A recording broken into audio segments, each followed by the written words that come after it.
Thank you for joining us. We are Finding God in Video Games, and today we are starting a brand new series titled Dreams Interrupted from Discovery to Destiny.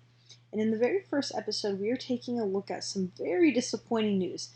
And when I say disappointing, I mean like extremely heartbreaking news, especially for my husband here, which is the indefinite delay of the Star Wars Knights of the Old Republic remake.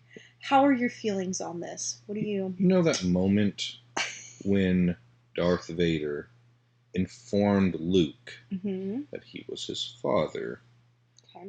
You know, when Luke was just staring at him and just let out that heart-wrenching, "No, Yes. that's not." Yeah, that's where I'm at right now. I knew have this one would be extremely hand. disappointing I'm news for you. clinging to some random protuberance, trying not to fall into a giant pit, only to find out that no, Star Wars Knights of the Old Republic remake definitely not coming anytime soon. For those of you who've been following us for a while, you know this is his favorite game. It's my favorite game of all time. Of all time. Star Wars Knights of, and that's saying a lot. I've got a lot of games that are near and dear to my heart. Look, he's getting all worked up, guys. Knights, well, they can't see me because it's a podcast. Well, listen. There's no video.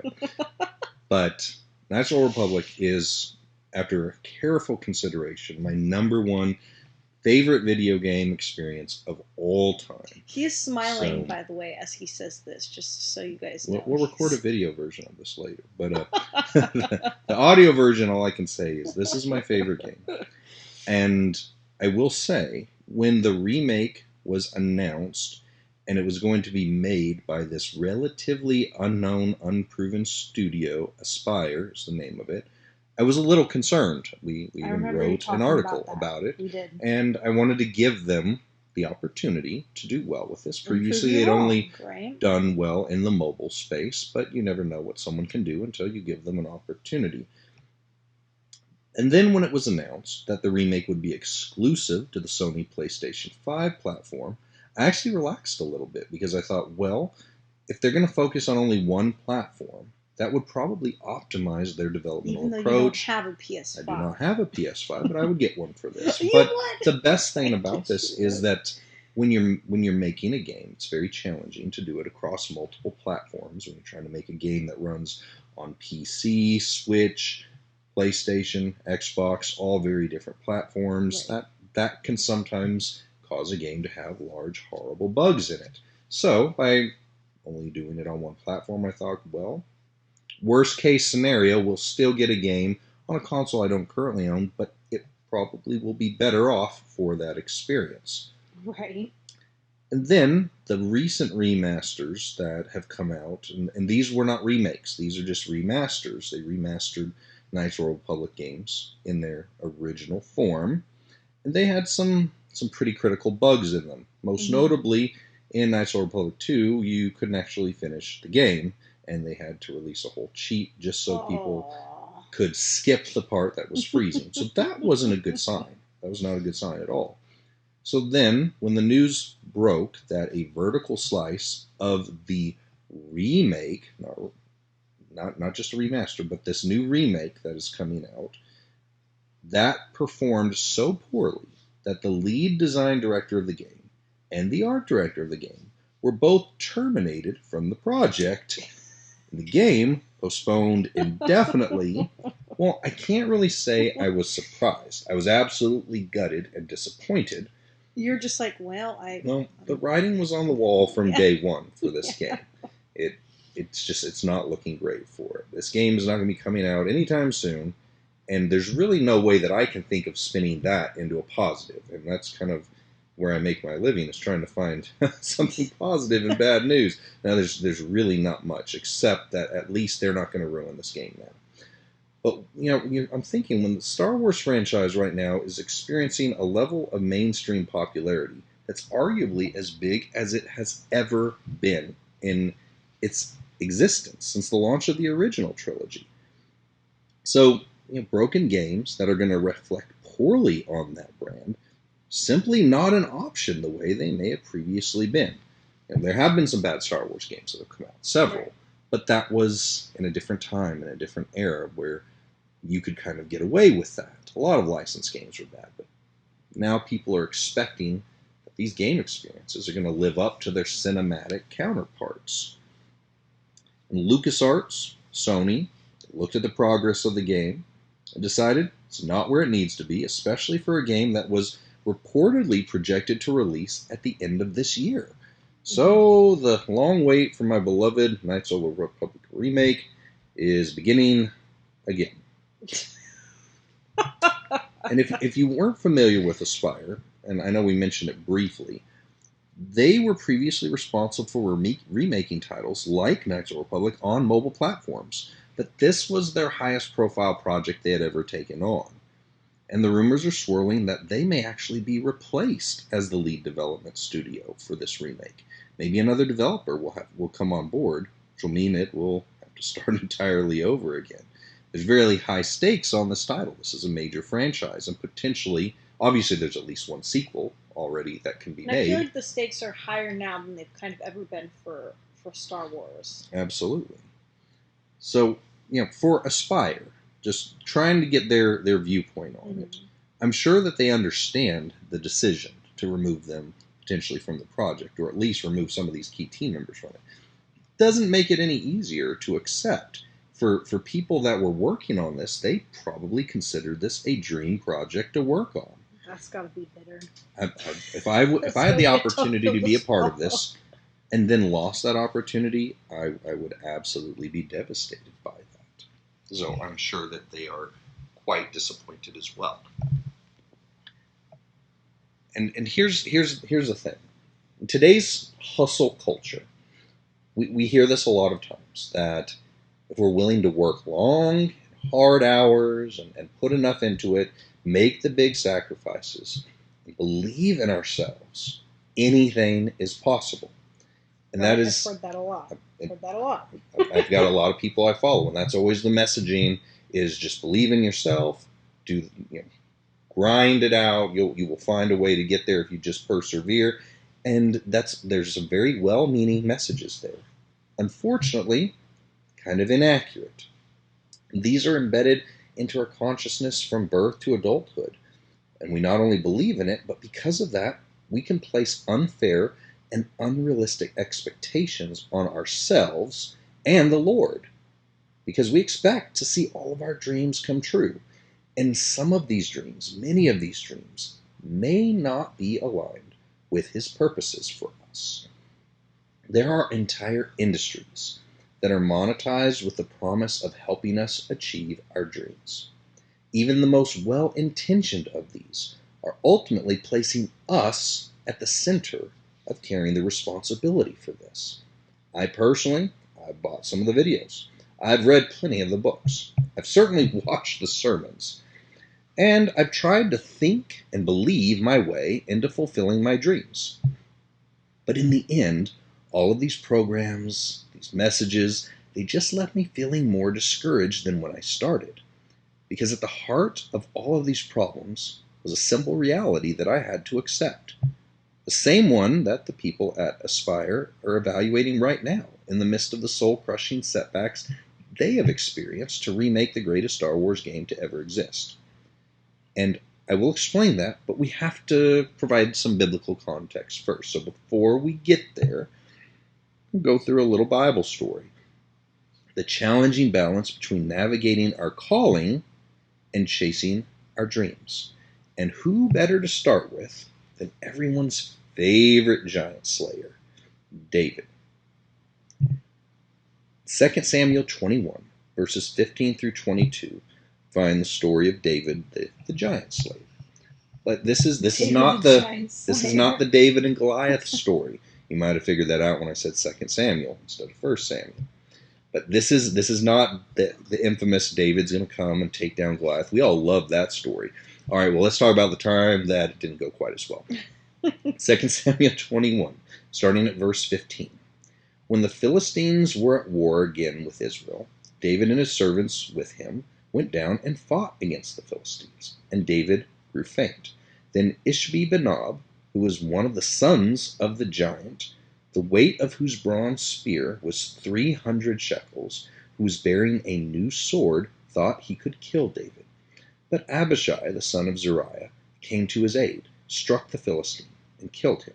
Then the men of David swore to him, saying, You shall go out no more with us to battle, lest you quench the lamp of Israel.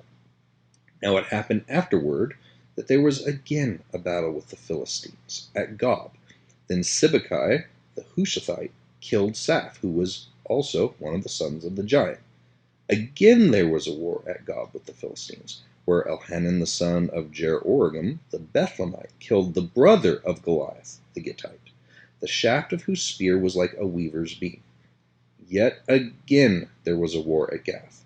There was a man of great stature who had 6 fingers on each hand, 6 toes on each foot, 24 in number. He was also born to the giant.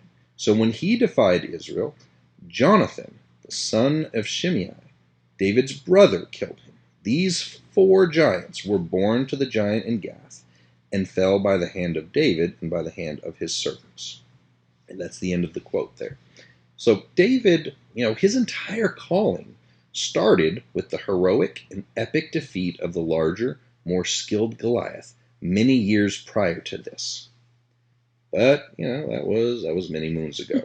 David's days as a conquering warrior who would return from his victorious battles to massive fanfare and praise, that was a thing of the past. Unfortunately, nobody had bothered to tell David that. So David entered this battle thinking he's going to face another giant. Killing giants were kind of his thing. It was his calling card. He had it on his LinkedIn profile, giant killer. So he had no reason to be alarmed. Similar to the studio that was remaking Star Wars Knights of the Old Republic, this might be a new giant, but it's still just a giant. Just a giant, right? David had been there, done that, bought the shirt. It was actually his face on the shirt, and he had basked in the glory of all that. So what could go wrong? Well, in this situation, a lot could go wrong. David might have still carried the desire of achieving his dreams on the battlefield as a warrior, but those were not his dreams to chase anymore. He was a king, and the challenge and calling to slay giants now belonged in the hands of others, because while others could more competently win those battles, David's role as the king at that time was his best destiny, and the most important one for him to fulfill.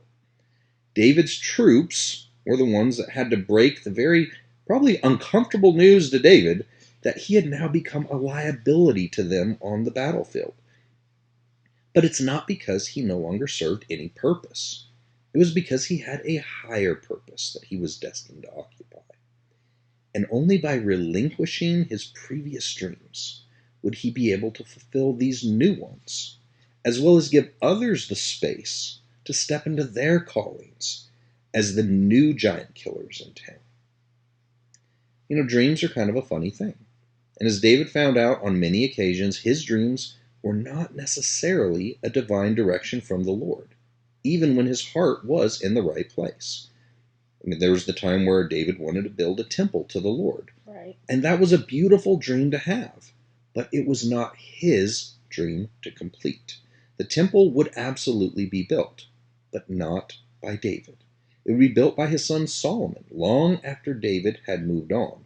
You see that story in 2 Samuel. Starting in chapter 7, verses 1 through 3, it says, Now it came to pass, when the king, which is David, was dwelling in his house, and the Lord had given him rest from all his enemies around him, that the king said to Nathan the prophet, See now, I dwell in a house of cedar, but the ark of God dwells inside tent curtains.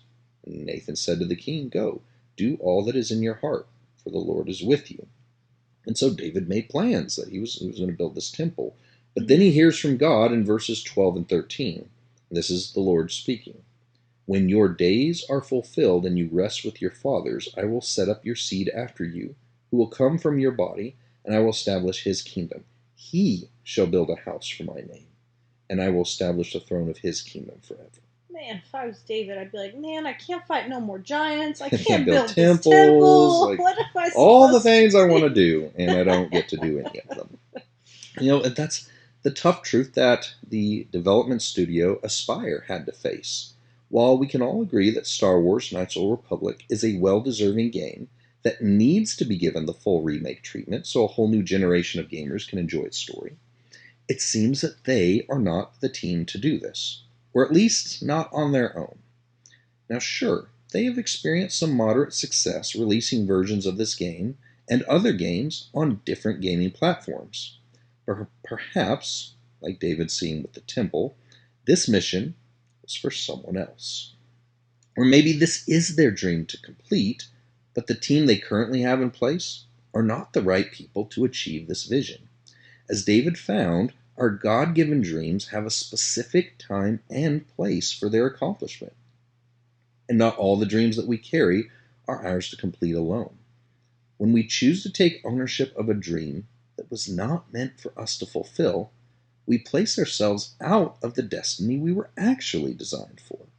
So for one final reference, let's jump to the New Testament. We're going to take a look at the Apostle Paul and how he chased his dreams in the wrong direction on more than one occasion, before and after his conversion. In Acts chapter 9, verses 1 through 6, we have the pre-conversion Saul. It says, "Then Saul, still breathing threats and murder against the disciples of the Lord, went to the high priest and asked letters from him to the synagogues of Damascus, so that he found any who were of the way, whether men or women, he might bring them bound to Jerusalem. As he journeyed, he came near Damascus, and suddenly a light shone around him from heaven. He fell to the ground and heard a voice saying to him, 'Saul, Saul, why are you persecuting me?' Saul said, 'Who are you, Lord?' The Lord said, 'I am Jesus, who you are persecuting. It is hard for you to kick against the goads.' So Saul, trembling and astonished, said, 'Lord, what do you want me to do?' And the Lord said to him, 'Arise and go into the city, and you will be told what you must do.'" Now, that was pre-conversion Saul. Mm-hmm. He was incredibly zealous to serve God. He was so passionate in his faith that he devoted himself to seeking out and destroying all heretical teachings and those who held them. But his dream was not aligned with his calling. Mm-hmm. While his purpose was to hit the road and advance the Lord's message, he had the wrong message. His heart was in the right place, but his direction was all wrong. So the Lord came down and gave him a new vision and sent him on his way. It was very problematic. So now, 7 chapters later, same book of Acts, we catch up with Paul again. And he's now rolling with his ministry to serve Christ. But as you'll see, runs into a different obstacle. Acts 16, verses 6 through 10. When they had gone through Phrygia and the region of Galatia, they were forbidden by the Holy Spirit to preach the word in Asia. After they had come to Mysia, they tried to go into Bithynia, but the Spirit did not permit them. So passing by Mysia, they came down to Troas, and a vision appeared to Paul in the night. A man of Macedonia stood and pleaded with him, saying, "Come over to Macedonia and help us." Now, after he had seen the vision, immediately we sought to go to Macedonia, concluding that the Lord had called us to preach the gospel then. You don't say. Kind of made it obvious. So here we have Paul, and he's continuing to hit roadblock after roadblock. Everywhere he tried to go, nothing but closed doors and clear statements of not here, don't go here. Until once again, the Lord gave him a vision and aligned his direction with his calling. So now let's get back to the whole dream-chasing predicament. The studio who chose to take the will of this Knights of the Republic remake certainly had the right intentions and a very honorable purpose, but the reality is that in their current state, they are not the right team to deliver on the vision for this game. It's a beautiful dream, but it may not be theirs to chase. And as this project shifts directions, or potentially gets a fresh start, the team at Aspire Media probably very disappointed that they will not complete this particular journey, at least not with the team that they thought they would. But now they are free to pursue the dreams they are truly designed for. There is a prevalent narrative that permeates our world that every dream is ours to pursue.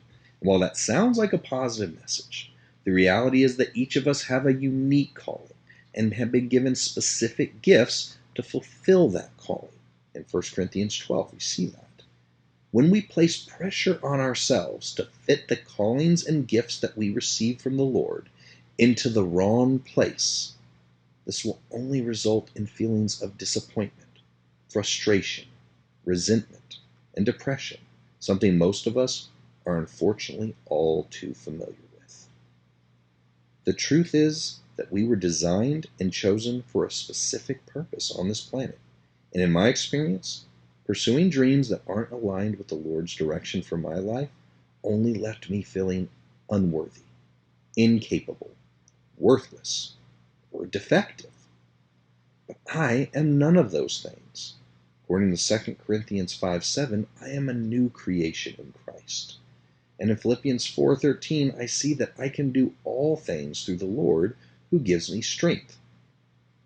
But those two verses were both written by the same Apostle Paul who knocked on many of the wrong doors before he found the ones he was actually meant to walk through. Paul was the perfect vessel at exactly the right time for his specific mission that only he could fulfill. The Lord's direction, both pre-conversion and post-conversion, was not intended to limit Paul, but to unleash him to his maximum effectiveness, to do the things only he could do. And that is the same message to the dejected development team at Aspire Media, as well as to each and every one of us. There is no shortage of dreams to chase and visions to pursue in life, and many of them have substantial merit. But only those dreams that are aligned with what we are uniquely called and equipped to do will result in satisfaction and success. We are perfectly designed by the Lord to fulfill a specific purpose. Pursuing any other direction only yields disappointment.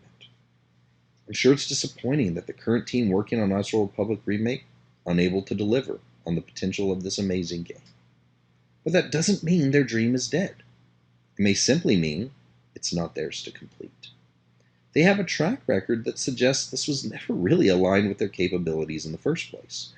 They would be better served crafting the specific experiences they are uniquely positioned to create. Now, does this run opposite of the conventional empowering thought process that says there are no limits but those we create for ourselves? Yes, it does. But the Lord never promised we could be whatever we wanted or do anything we could imagine. He simply said in Philippians 1:6 that he will be faithful to complete the work that he is doing in our lives so we can fulfill the unique destiny that we've been designed for. Let's not be discouraged by the multitude of gifts that we did not receive or the paths that are not ours to pursue. Let's rejoice and use the ones we did receive to fulfill the God-given dreams he has placed in our hearts that only we can do. We'll finish with a reading from Ephesians 2, verse 10. For we are his workmanship, created in Christ Jesus for good works, which God prepared beforehand that we should walk in them. We truly hope this has encouraged you today, and if you'd like to connect with us or check out some of our other content such as our articles, videos, daily devotionals, and gaming streams, we can be found on YouTube, Facebook, Twitter, Instagram, and TikTok.